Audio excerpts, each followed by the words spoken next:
Akihabara, a colourful district known for gaming arcades, maid cafes and figurine displays. Also referred to as Tokyo's electric town, this part of the city will try to overwhelm you in the best ways possible. While in recent decades, big brands have moved in and staked their claim throughout this part of Tokyo, traces of Akihabara's beginnings can still be found if you know where to look. Specifically, beneath the train tracks that run across the main street, Chuodori, where you'll find Radio Center. Here in this cramped arcade, stores selling various electronic components and old technology fill every inch of space available. But while these stores admittedly only cater to a very niche market, they also serve as a great example of the industry that Akihabara was built upon, like an electronics museum of sorts. Another major aspect of Akihabara's economy is the second-hand market. While independent resellers are scattered throughout the area, the main players here are Trader, Hard Off, and Super Potato. At Trader, you'll find pop culture collectibles, figurines, and video games stacked quite literally from floor to ceiling, while at Hard Off, there's a greater focus on electronic hardware. This includes everything from mobile phones and cameras to musical instruments and other electronic items.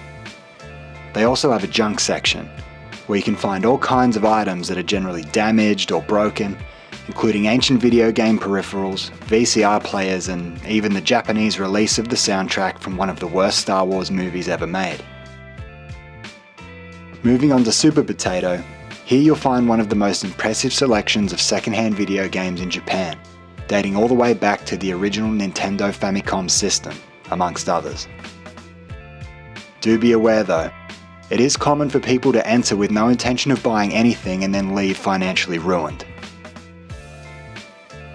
But if by some chance you've still got a few yen left and room in your bag for a couple more collectibles, there's no going past the towering Mandarake.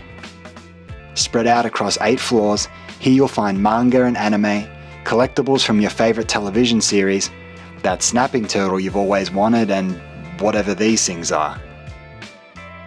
There's also a floor for grown-ups where you can find plenty of great souvenirs for loved ones back home.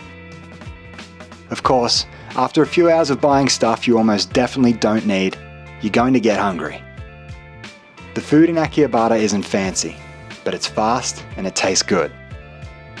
Dishes such as ramen, curry and gyudon are favoured here, with our favourite being the Turkish kebabs found tucked away in the back streets. Then with a belly full of grub, there's no better way to burn a few of those calories than with a session at the arcades that dominate much of Akihabara.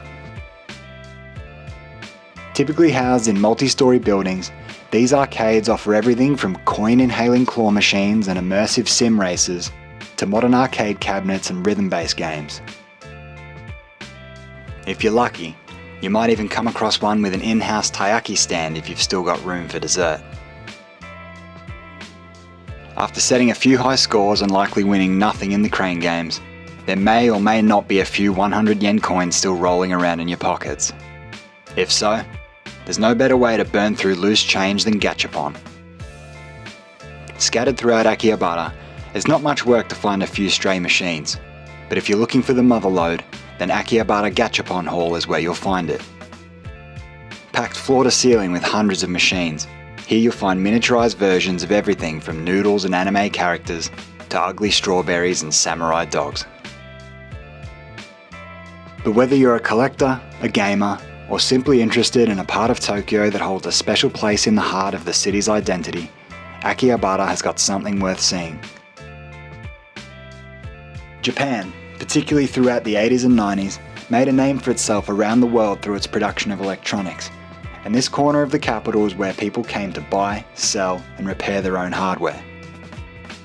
Sure, today things are different and there's no denying the area has been gentrified, but the essence of Akihabara remains the same. This really is an electric town, and you'll be rewarded for exploring it.